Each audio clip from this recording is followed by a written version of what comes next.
Now into question 10, where we're told that Naomi invests 6,000 for 5 years.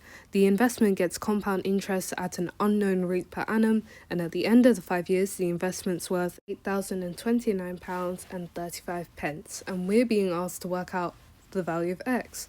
So first of all, let's set up our compound interest equation that we normally use. So 6,000 multiplied by x to the power of, and we're told that it's 5 years, so we're going to write down x to the power of 5 is equal to 8,029.35. Now all we need to do is solve for x, so we start off with dividing by 6,000 on both sides.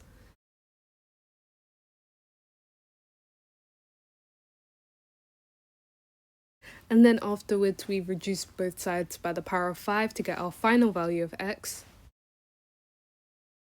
which will be roughly 5.999, which we can round simply to 6%.